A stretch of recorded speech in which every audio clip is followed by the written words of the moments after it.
This is the Lift Your Legacy podcast. I'm your host, Jacob Rupp, and this is episode 0. Why am I doing this? How do we start? Why am I doing, what's in it for me? And why do I feel like this is something I've been destined to do and something I've wanted to do for many years?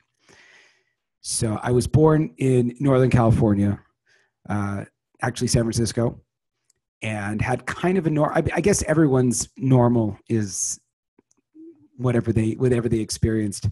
But I was raised in a Reformed Jewish home. My father is not Jewish. He was, at the time that I was being raised, he had converted, a Reformed conversion. And I had a pretty normal childhood. In fact, I remember that when people would share these deep thoughts and all these crazy things that people had been through their life, I actually had really wanted to have more crazy stuff happen. So thank God, over the course of my life, crazy things have happened. But I feel like I had a pretty normal upbringing. Now, normal is relative, because my mother always told me, as I think that all Jewish mothers do, that I had this tremendous potential, and I could do whatever I wanted, and I could get over anything I wanted. And that's something that really stuck with me. And as a parent myself now, I really want my kids to have those same concepts. At the same time, we are descendants of, my grandparents were very influential in my life, and they had come through the Depression. Thank God they had been in America now they came in 1910, 1912, both of them, and had not been in Europe, and were not affected in the same way by the Holocaust that so many others were. We've been we're like in California for a very long time, and in America for a very long time. And, even on my dad's side, the not Jewish side, his family was here from before even they fought in the Civil War. I was very into that. I am into that. That's pretty cool. But as a result of going through the Depression, my family was always very into this idea of having a steady job, having a lot of, academic accomplishment. And at the same time as I was being fueled and put into my DNA this idea that I could change the world, that I could do whatever I wanted, that I could have, my mom said, you'll move mountains. I also had this idea that, you need to seek out stability, and that, at least I'll get my health insurance, or I have to have a good degree, and I have to go to college, and I have to do well in school. And in looking back on it, that is something that I think is extremely contradictory. And to the extent that with my own children, and again, I'm always afraid to put this stuff out there, because I never, my experiences are my experiences, and the idea of sharing who I am should never come off on others. I'm going to make 1,000 mistakes, and probably the greatest, I'm already seeing it, but my greatest irony is when my students and my kids talk about, what I was trying to impart. And I'm like, oh man, you got to work on that. But raising children to seek out stability and to fear instability, and at the same time giving them a message that they can achieve everything they want is relatively contradictory. And I'm very strong with my own children about pushing them to go outside of their comfort zone, be it, my kids going into jujitsu or taking on challenges. And I try to also give them that sense that they can do whatever they want. And I really want, I'm going to take it back. I'm completely lying right now. The most important thing that I want my kids to have is this sense that I love them, and I love them no matter what they do. And I very much believe that that's the most important lesson. And I didn't have that necessarily growing up. I did for my mom, but my family always, my parents fought a lot, and the relationship with my dad and the way that my dad related to our family was at best parv, I will use that word, and at worst it was very, very detrimental. We ended up moving out of San Francisco when I was 5. We moved to a beautiful suburban neighborhood in Northern California, where I was one of probably 5 to 7 Jewish kids in my school. We joined a Reform synagogue. I hated going. When I was a kid, I guess I liked it. But I found this rebellious streak inside of me. And it was weird because in my secular school, in my public school, I was kind of the nerd. And in my Hebrew school, I was also the nerd, but I really liked to push the envelope there. And I started, as I got older, I was really not into Judaism. I was really trying to find myself. I loved, and I think a lot of this ties back to the kind of stresses that I sort of went through. And I'm still sort of sorting it out in my own head, how this all works and how much it impacted me. But my parents having the kind of relationship they did, and me having the relationship with my dad that I did, which was not a warm relationship, and one where I was really kind of looking and needing and wanting mentorship, especially as I got older. I was trying to figure out like what to do with that, and how do you express yourself, and how do you have people kind of see you and know you and value you.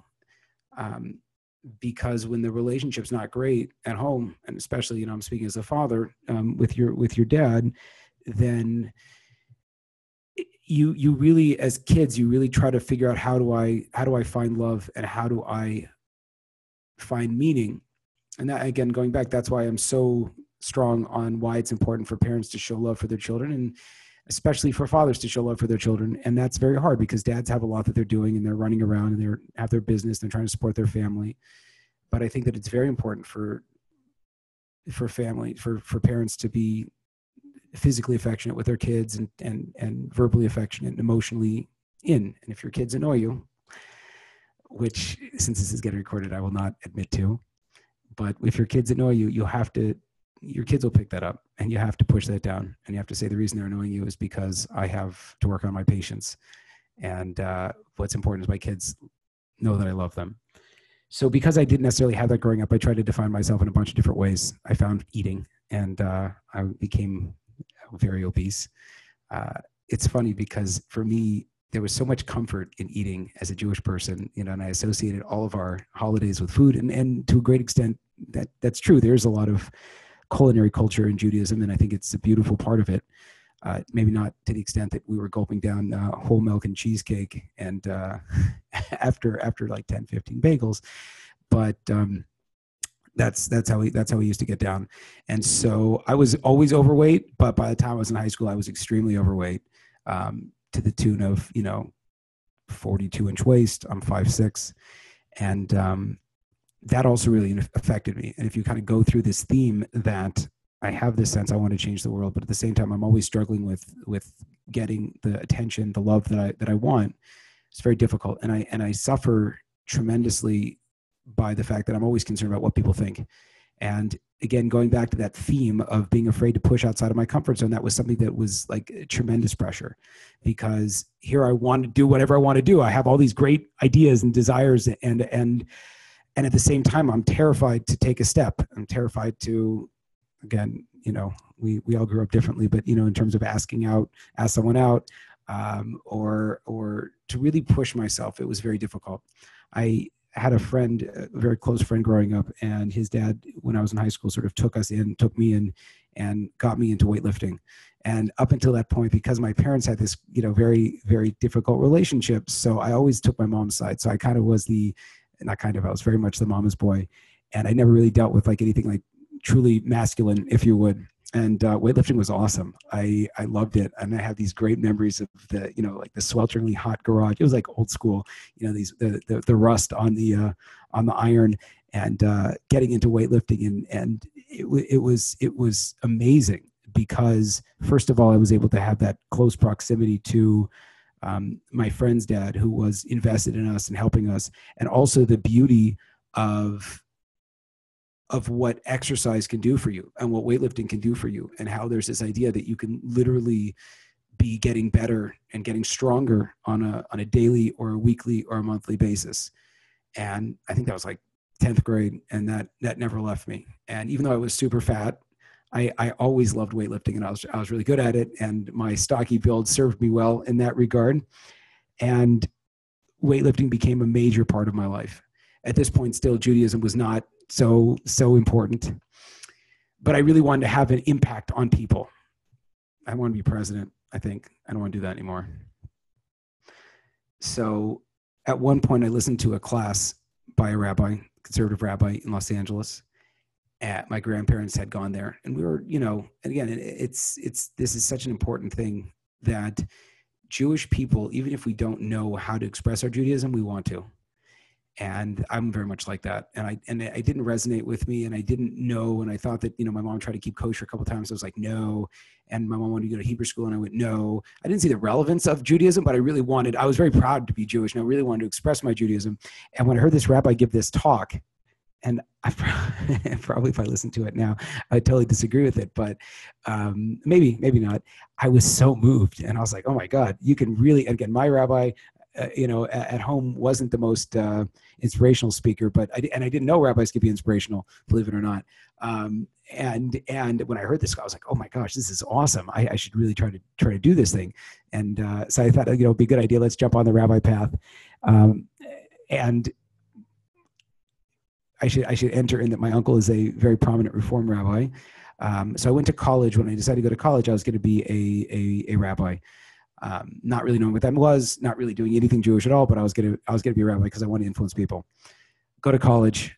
I was massively overweight, as we mentioned, and I right away joined Hillel, and I joined the Jewish fraternity, API, and I was really excited about reinventing myself, because in high school I always felt like I was a loser and I wasn't cool. And so I had this great opportunity while I was in college to reinvent myself. And what that did for me was mean that I became, the crazy frat guy, and whatever that entails. And what was difficult about that was, as I realized that was kind of a massive attempt on my part to redefine myself, no one else knew that I was someone else. And that was hard, because as I started learning more and taking on more in terms of my own Jewish observance, people were like, oh, I used to be so awesome. And I was like, no, I was never awesome. That was just a phase.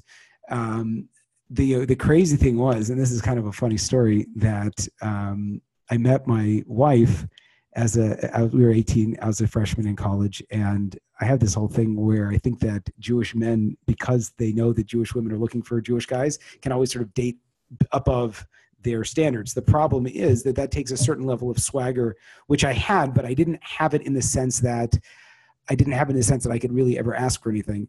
And so I just remember like these experiences where I'd get in these long relationships, like the friends with people with women, and I never was able to say I like you. And it was amazingly heartbreaking for me, because I felt like I'm a good friend, but but that's it. And of course I attribute that to my weight. So when I met my wife, I was very taken. She was kind of, everyone sort of grouped up at the beginning of freshman year, and she was a latecomer into that game. And at that point I was running all these different things in the Jewish community there in San Diego, because of course I was going to be a Reform rabbi. I told everyone that, and when I met her, I was very, I was talking to her a lot, and she thought I worked for Hillel, and she's just like this crazy older guy, and we were the same. She's actually older than me, but slowly, we started dating. At the end, we have different definitions for what that means, but we were dating fresh sophomore year. My wife's Hungarian, grew up largely Jewishly unaffiliated, and she went on a Jewish trip. I thought I was the most Jewish person she'd ever meet, me running my Reform services, and she went on a trip to New York and got exposed to Torah Judaism, and the whole process of becoming, she saw Judaism, and for me, I was like, oh my God, these people are brainwashing you. But she said, there's this thing called the Torah, and it's true, and God wrote it. And I'm like, God didn't write the Torah, and none of this stuff's true, and you're just getting brainwashed, and come back to my services. And but my wife was really into it, and I remember, she ended up going to Spain to study. And that was a very profound experience, both for us, both of us, because while she was gone, I got to kind of experience, like, what do I think about Judaism from a critical standpoint? And I started to read a lot. And because she was in such a Catholic country, she really felt this missing element. And she ended up going to Jerusalem. She ended up studying I was still terrified that she was going to become Orthodox and brainwashed. And shortly before I went to college, my parents had separated, and when my dad left, he left two things. And it was a crazy experience. We had left the house. And a couple of days after he had vacated the house, we came back, and all the stuff was gone. And I remember kind of wandering through, what had been my home for, my formative childhood years, and all of his clothes was out of the closet. I opened up his closet on his side, and he left his tallest bag as a stab to my mom. And it was a profound statement for me, in the sense that, I don't even know what it really meant. The idea of, that it wasn't really him, or that your religion is something that's not you, but it's something you put on, and you can just leave it. I literally, to this day, I remember that. And then I went in my room, and he had left his guns on my bed, because I love the military. I love all that stuff. So he had left that for me. And I should mention that at that point, my sister and I met him once, and then after that, we really lost contact to this day. So we're back in college, and I'm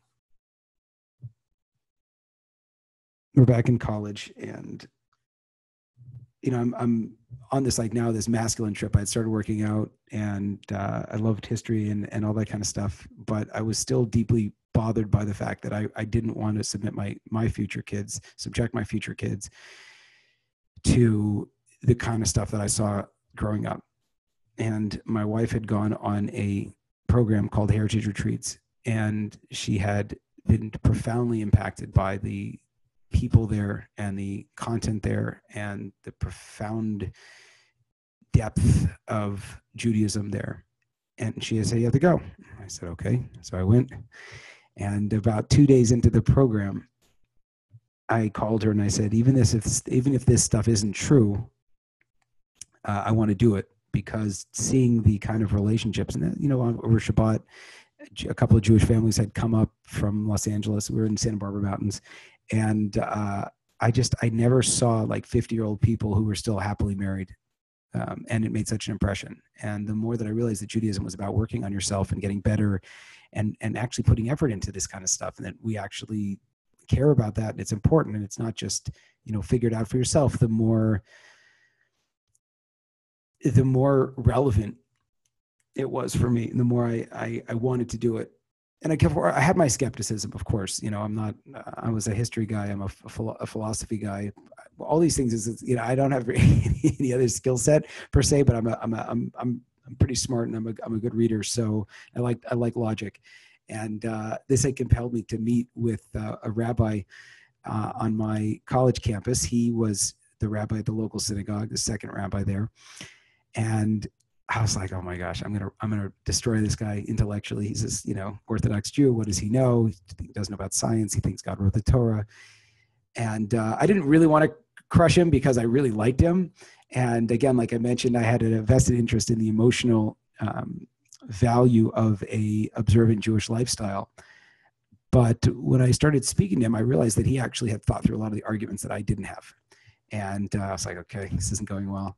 And so I sort of set myself on a quest to learn about Judaism and traditional Orthodox Judaism, because it was amazing that they seemed to have answers. It had answers for stuff that my Reform upbringing never did.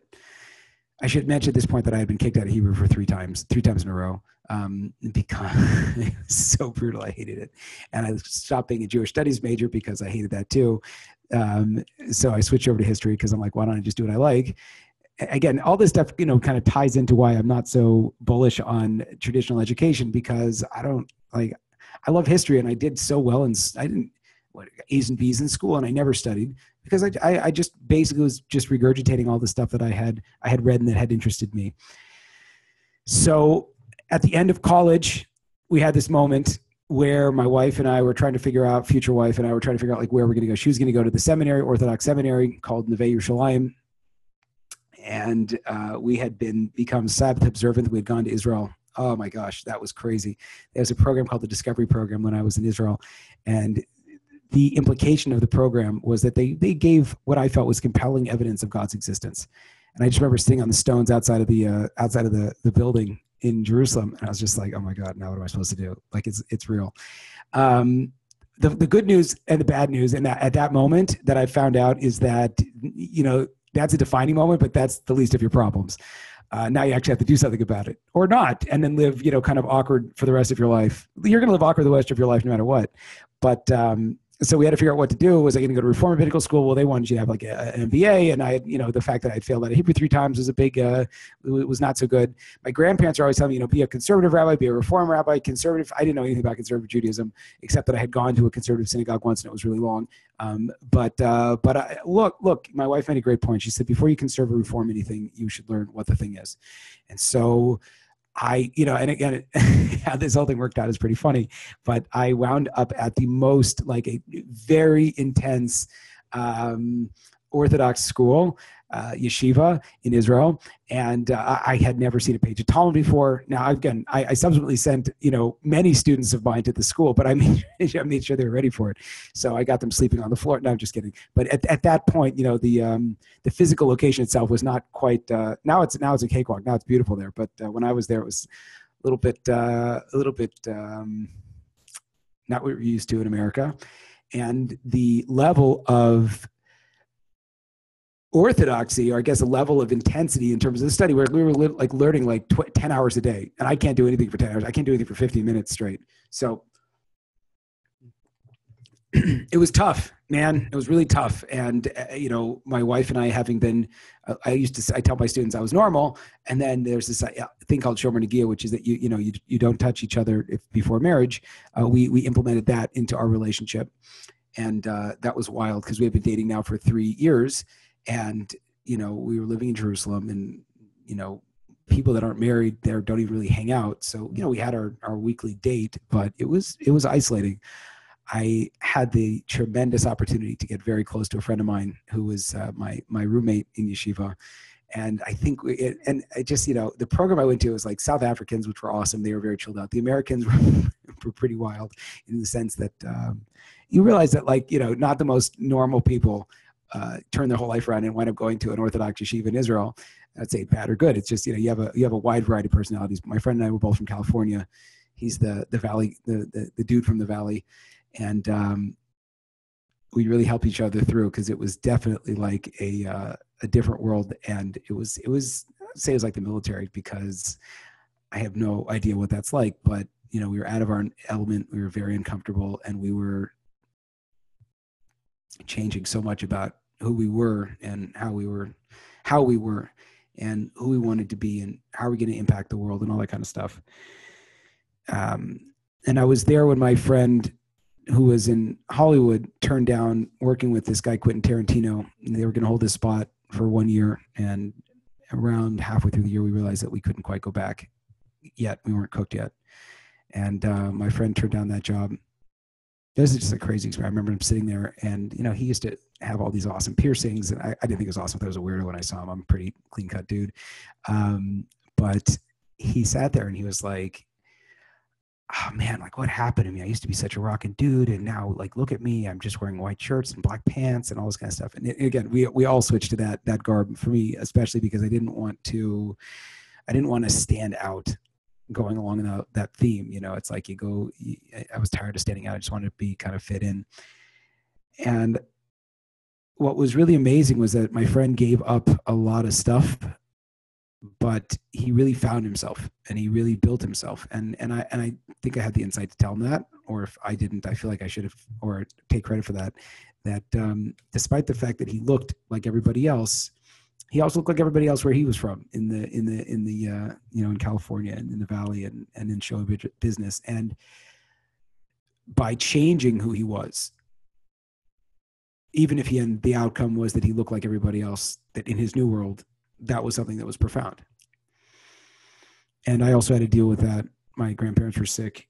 My grandma, I didn't know if I'd see her, but I told my mom, and I'm very close to my mom, and I have a lot of that guilt that I was leaving her alone, now that she was, that my parents' marriage had ended, there was a lot of pressure on me to sort of be there for her. I felt, and I had to make that super difficult decision that I was not going to go home, and I extended my stay another 2 years in Israel. My mom was not so happy. I had the same conversation. I told her I was going to get married to my wife. It's just kind of crazy. I had no idea how I was going to pay for any of this stuff. We were broke. And that's what we did. That's what we did.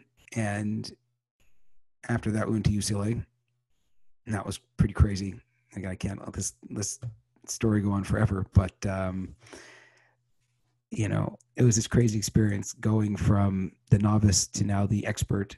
Not that I was an expert, but I'm really good at pretending that I'm the expert.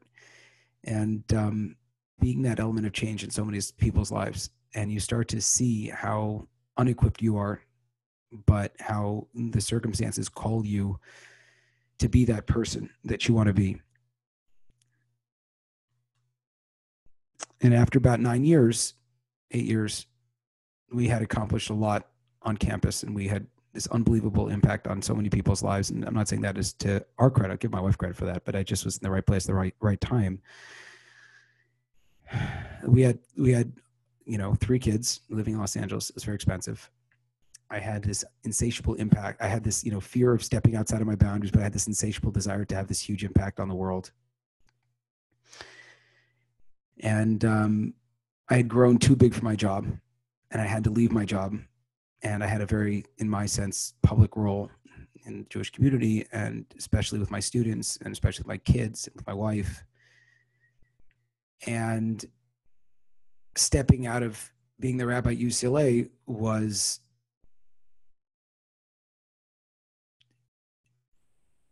everything I had become. Like, I felt like I wasn't that anymore. And the Jewish world that I felt that I was a part of, I didn't feel a part of that. I felt very betrayed because I had hoped that another opportunity would open up, and it didn't in the field. And I had worked so hard, and I think that I had been successful at what I did. And I just felt like, okay, that's it. And more than that, I had lost, I didn't share this part, but I'd lost 100 pounds, and I'd gotten really into working out after in Or Sameach and in yeshiva. I gave that up to a great extent, which is a whole nother story about why I felt that I had to do that. But I felt like I couldn't be authentically Jewish, authentically Orthodox, and healthy at the same time. And I had kind of hid this whole subculture of me that I like to go to the gym, and there was a lot of shame around that. Because, I was like, well, if I'm doing it because it's healthy, it's okay. But, the fact that I want to have big muscles is not okay. And as my job ended, I was super into CrossFit at this point. And for the first time in my life, I actually was not obese. And I felt like I just didn't fit in anywhere. And the options were closed, and we had been broke for so long growing up. And I felt like, for about 10 years, I had been able to support my family. And now I couldn't. And I had no idea what we were going to do. And I had a job popped up in San Diego working with high school students. And we went to UCSD, and it's more affordable there. And it was there. It was available. I didn't know what I was doing.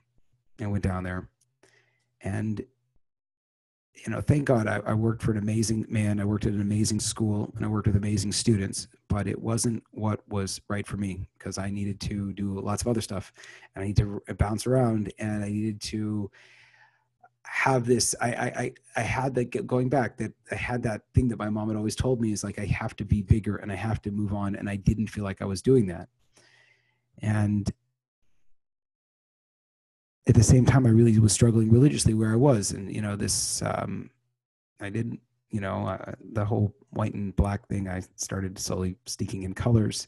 And why is that a big deal? It's a big deal because for me, for so long, I had to find my Judaism based on what I look like, because the big difference between me as a Reformed Jew and me as an Orthodox Jew was an external one. in a lot of sense. And, we make short changes, and it's easy to have those short changes, but the long-term changes of being genuinely a more patient person, genuinely having faith in God, genuinely developing that relationship, that takes a lot of time. And it's always easier to be like, yeah, cool, man. I did that. I'm done with that. It's all good. But it didn't really. And I suffered so much, and I feel like so who cares what, so many of us suffer, but I suffered so much feeling like I was not being a genuine version of myself. But at the same time, I had to be this like Orthodox Jew, what an Orthodox Jew looks like. And, okay, so I did have a beard, but like Orthodox rabbi, white, black hat. And it wasn't sticking for me anymore. And I didn't have mentorship in that area. And I really wanted mentorship in that area. And I didn't have a father figure. And my wife's father had passed away when she was 15, and my grandfather was dead. And I lost touch with my friend's dad. And in Israel, that, I had so many different mentors, but in San Diego, I was really, really, really lost. And I felt like that was it. And my career was over. And at 30 years old, I was just going to chill out and wait to die. Not in that, sad way, but that I had sort of peaked. And it was really brutal. It was really, really brutal. And it impacted my family, and I was really not happy. And my marriage really was suffering because I was really unhappy. And the money was not as, money was a difficult issue for me.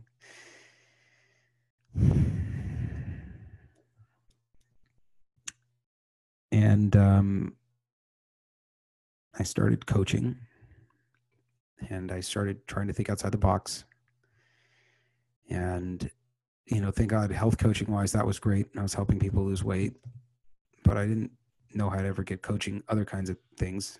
And I was always into putting out my content, but then I thought my content sucked, so I didn't want to do that, and it wasn't original. And I felt like I was dying on the inside. And the big shift, I guess you can say, when was the big shift? It's funny. I felt like I was revving at such a high gear in the car, and I just wasn't able to hit the next level. And to an extent, I'm still scared of a couple different things. But I just got obsessed with reading all kinds of books, self-development books, podcasts. I hired coaches. I actually spent money that I didn't have. And I started realizing that everyone is kind of in the same boat. And I got close. Thank God, I've always had a great opportunity to be close to very financially successful people. And I saw that they're people too. And I got close to, again, I try to just be a normal dude. I can't really hide so much anymore. So as I was talking to these like very religious rabbis, I tried to actually stay myself and not to be an uber version, or a very Orthodox version of myself, because I needed that. And I hated that thing that I was like the rabbi, so I couldn't be normal, because I think that rabbis have to be a certain way. And the more I became myself, the better I felt. And I just started pushing my content. And this podcast, what this is my rage against the machine. I wrote a book also. That's coming. It's almost done. I'll start sharing it. But what I needed, and what I need, and what I think the Jewish world needs, is to see that rabbis are people too. And a lot of times when you look at extremely successful people in the area of family, the area of health, the area of Judaism, the area of business, you feel like the people are different than you, and that they have some secret that you don't have. And look, I've lost 100 pounds, and I've become religious, and I've built, I built a business, a couple of different businesses, and I've run an organization, and I had no idea, and this was not who I was, and this is not normal for me, and it's not like I had this gift or anything like that. I'm a fat kid from the Bay Area, Reformed Jew. But what I realized is that once you get out of your head and you realize that you can do it if you want to do it, and it's just that stupid stuff that holds you back, and this fear. And the longer that you let the fear hold you, that it just like wraps its death grip around your neck, the less that you can accomplish and the more you hate yourself. And I stopped hating myself because I started taking action. And I started reaching out to people that I felt like they didn't want me, because I'm like the, reject, the outreach reject that, this guy this rabbi that went off and now he wears, colored shirts and stuff like that. And I realized, like, in the beginning, I thought Orthodox Jews were judging me, and I realized that never really changed. And I started realizing that no, like, I was judging myself, and that people are cool. They don't care. Most people don't care about you, in the sense that you have to worry about what they're thinking about. And the more real I got, the more that people resonated with it. And I was able to coach people, and I was able to build clients. And I think that this medium, this podcast medium, is so profound because it allows you to get close enough to people that you would never necessarily get a chance to talk to, and talk to them about who they are, and to see that they're also people. And great people build themselves. They're not done. They don't come out done. And there's this sickness in the media, the social media world. And I care, again, I'm Jewish, and I'm in the Jewish world a lot, and I care about the Jewish world. But I think that so many Jewish people feel like they have to fit into this mold, and they have to put it on, and they don't have a connection with their rabbi because they feel like they can't let their rabbi know who they really are. And sometimes the rabbi can't let the people know who he is. And I know that because I've been on that other side. And it sucks. You can't tell your students, "Oh, I'm suffering with this also," because you think that maybe they're not going to believe you so much, or that the Judaism's not true. And the more real I got with people,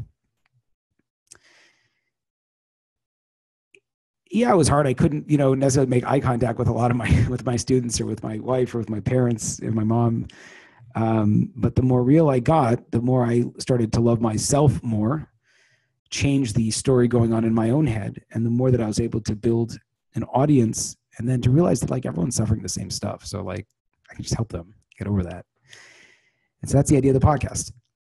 The podcast is that the Jewish people are lost, and I'm not going to be able to find them, but a lot of people have been doing a lot of work and have an insight that will work for someone and will resonate with someone. And I need that also in my own life. Just patently obvious, I need that. I need that connection. And the idea of bringing people to these leaders who have succeeded. And again, what's a leader? Like, how big your Instagram following is? Like, most of these rabbis don't even know what an Instagram is. They do, but they get really scared. So I will help them get on Instagram. I should get myself on Instagram first. But the idea is that there's these stupid artificial barriers that separate us. And that makes us think that our leaders are not human, that they're great, and that we can't have any relationship to them. And it makes us feel worthless, that we have to hide our negativity. And this great, beautiful example I found in Judaism was that the idea is that when you're working on yourself, it's like a trash bin. When you don't touch the trash bin, so it's okay, and it stays, and it doesn't smell so bad after a while.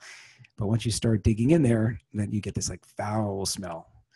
And ultimately, that's how you clean it up, is you really work on all that stuff. But we live in this world where we can't share, and where we can't be vulnerable. And we hold up the people who are advocating for vulnerability, and we're like, whoa, who are these people? That's such a cool idea. And the crazy thing is that God never wanted perfect people. There's this idea that oh gosh, it's so hard, that God desires a broken heart. Doesn't mean you should break your heart. But it means that being real with who you are, sharing that with people, is the most profound thing that you can possibly do. And this podcast doesn't really exist yet in the Jewish world. I'll get some billionaires on here, but like, there are some, people that have built a massive following. But really, I'm looking for people that are successful people. If you want the classic entrepreneurial podcast, I will send you a list of them. And I listen to them all. I love them all. But I think that if you look at the self-help world, and if you look at the world in general, what we're really looking for is depth and meaning and truth and loyalty to truth And it's so lost and so hard to find nowadays. And I'm like, oh, cool. Wait a minute. Actually, that's not true. We've been selling this stuff for thousands of years. That's Torah. That's what we do. And the more that we can use this new medium to show the humanity behind people that have made themselves great in Torah and everything that means in terms of a family, in terms of health, the more we can benefit, the more I can benefit. So that's me. That's why I'm doing what I'm doing. I will hopefully shut up through most of my interviews, as difficult it is, because I really want to bring you the amazing other people. But that's why this is so important, because this is supposed to be your rabbi connection if you don't have one, and if you're too scared, and if you can't be real. Okay, so I'll make the rabbis real. So if the rabbis are real, you can be real around them also. And the more that we just accept each other as real people with our problems, and accept ourselves, more importantly, with our problems, it comes outside of you, and you can push yourself through it. And you can get up early, and you can lose weight. And if you care about getting a website, you can build a website. You can hire someone to build a website. You can do really whatever you want. And I want to free people from the shackles of their own limitations, because I've been so shackled by my own sense of limitation. And like my mom said, 30, almost 4 years ago, or probably didn't say this when I was born, but whatever, I can do whatever I want. And I want to do this. I will make this happen. And I believe in myself that I can do it. And so we're doing it. So I want to thank you very much for listening to episode 0. And may God bless this endeavor, that I can be God's agent, in the sense that I can bring clarity and truth and perspective and value to not just the Jewish people, not just the Orthodox people, but to everybody. But I'll do it my way. And I love being a religious Jew. I'm very proud of it. I like looking different than I used to, and that a lot of people in the religious Jewish community look like, because I do take my health very seriously, and I love working out, and I want to help other people feel healthy and have that confidence. I feel like I'm proud of what I've become. My family, I'm not the best husband, not the best father, not the best parent, but I think I've done pretty good. And more than that, I know I can get a lot better. And I think that everyone else is in the same boat. And if we see ourselves as just in the process and on the path of getting better, we will. Thank you.